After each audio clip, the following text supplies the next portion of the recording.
Ang tanong lang po, no, regarding sa Bible, tungkol po dyan. Before si Muhammad pinanganak, meron na bang dalang Biblia ang mga Kristiyano o wala pa? Meron na po silang dalang Biblia at itong Biblia nito ay tulad ng aking nasabi, ito po ay hindi salita ng Diyos. Ang tinatanong lang po natin sa inyo, no, tinatanong lang po namin, kung meron ng Biblia ang mga Kristiyano sa panahon nila, bago si Muhammad pinanganak, doon ba sa Biblia ng mga Kristiyano na yon, mayroon bang John chapter 14 yon, yes or no? Hindi po natin alam. Hindi po ninyo alam. Tanong ko lang, since napag-usapan natin yung Biblia, itong nakalagay sa Quran, chapter 7 Al-Araf, dito sa aklat, no? Hawak ko yung aklat eh. Chapter 7 Al-Araf ng Quran, ayah 157. May binabanggit kasi dito sa translation ninyo na ang gospel, no, ang book of John ay gospel. Sabi dito. Sumasang-ayon ka ba dito sa aklat ninyo ng Quran o mali to? Basahin po ninyo. Sige. Those who follow the messenger, the prophet who can neither read nor write, Muhammad, whom they find written in them in the Torah, Deuteronomy 15, and the Injil, Gospel, John 14. Tanong ko kasi, binasa ko na dito, nabasa ang Gospel Book of John. Tanong, at tama ba nakalagay dito sa translation ng Noble Quran na ang Gospel ay John? Yes or no? Yes. Mali po yan. At saka hindi po totoo yan. Kaya wala po sa aya, dyan sa verse na may John 14. Baka nilagay ng translator. Categorical lang tanong ko, no? Itong translation ni Dr. Muhammad Muhsin Khan na Arabic speaker, aprobado ni King Fahd University of Al-Madina, itong translation niya dito na ang John 16 daw ay gospel, and translation niya sinungaling na translation, oo o hindi? Oo, hindi lang po. Excuse me po. Bro Rush, categorical Bro Rush, no? Kung oo o hindi, mali itong translation ni Muhammad Dr. Muhsin Khan. Okay. Mali, o translation niya, mali, o yes or no? Okay, so mali yan, mali. Mali po yan dahil ang binabasyan niya ay yung kay Muhsin Khan lang. Napakarami pong English translation, wala pong ganyan. Kaya yan ay idea lamang ni Muhsin Khan, wala po yan sa verse.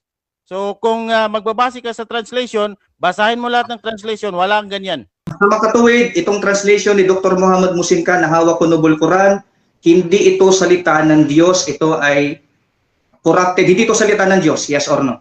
Opo, hindi po yung salita ng Diyos dahil ang salita ng Diyos yung Arabic lang, hindi yung translation. Okay. Malinaw.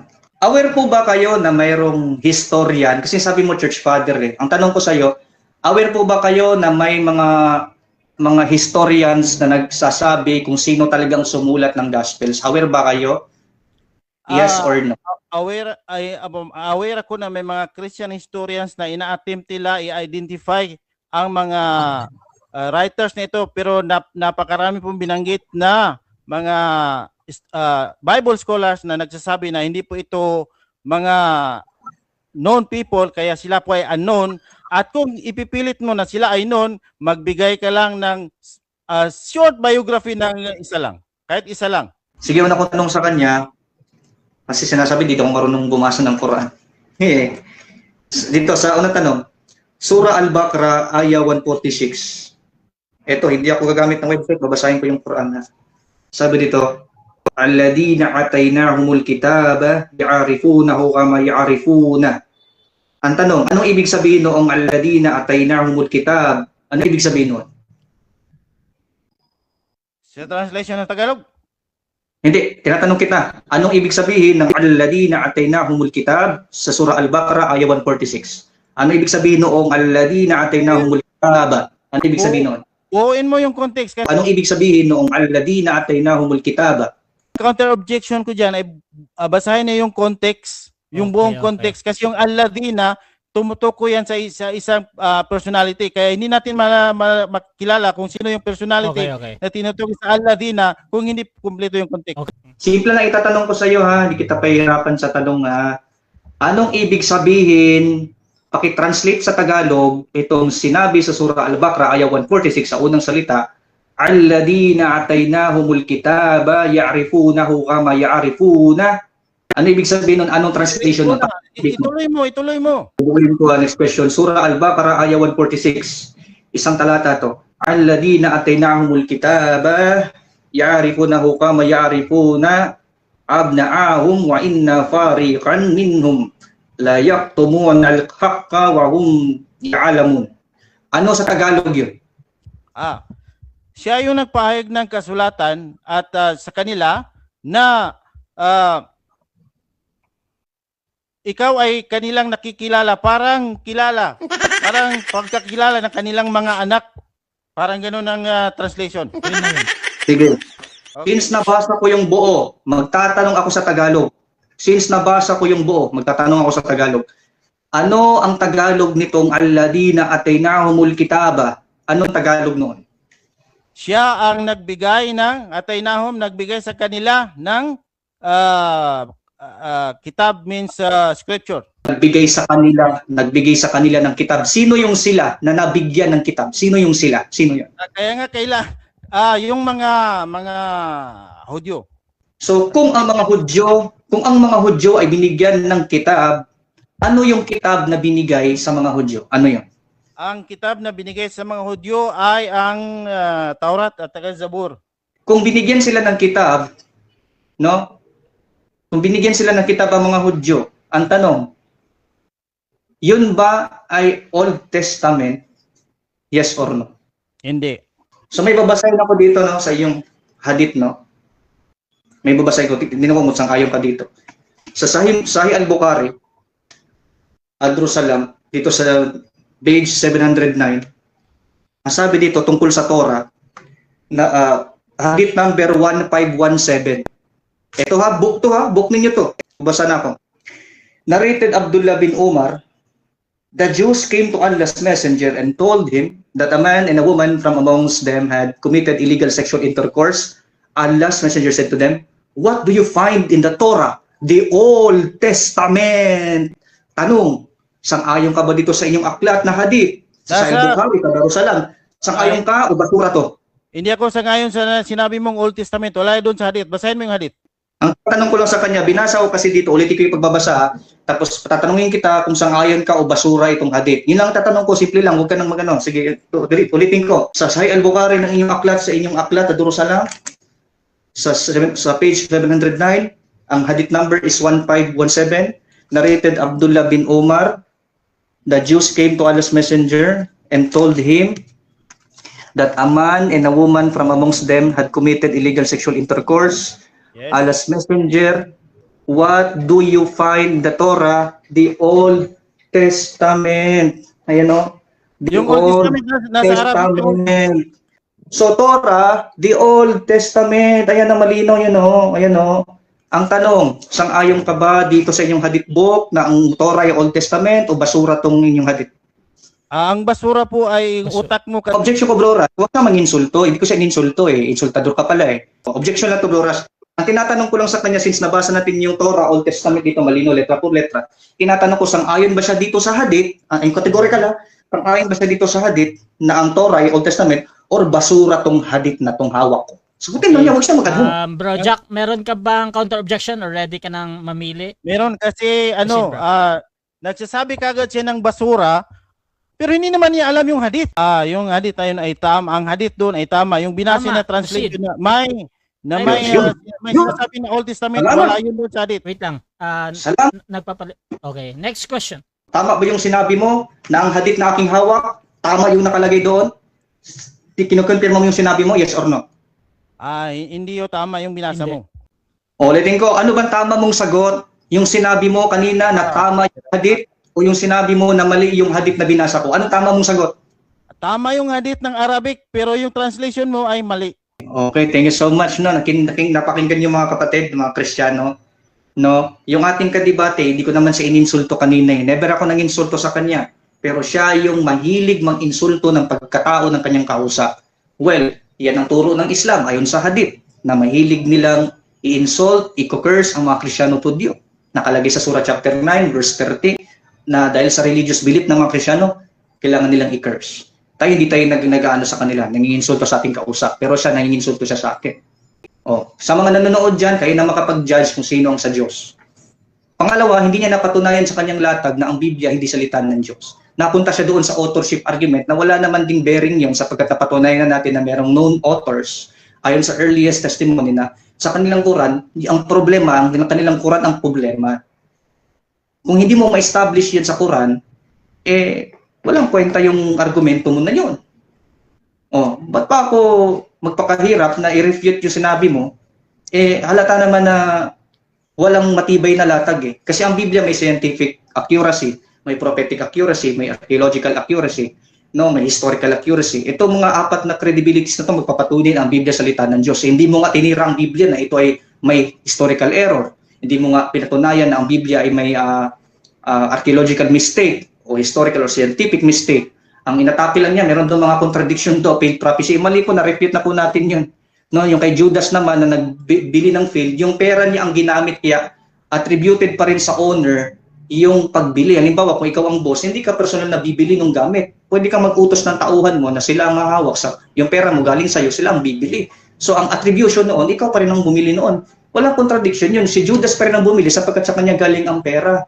So walang contradiction po doon, no? Ang problema sa ating kaibigan, sinungaling po itong ating kausap. Sorry po, hindi kita iniinsulto, pero sinungaling po kayo. Bakit? Kasi ang yung mga kitab doon ay mga Hudyo daw. Ang nakalagay dito kasi Hudyo at Kristiyano eh.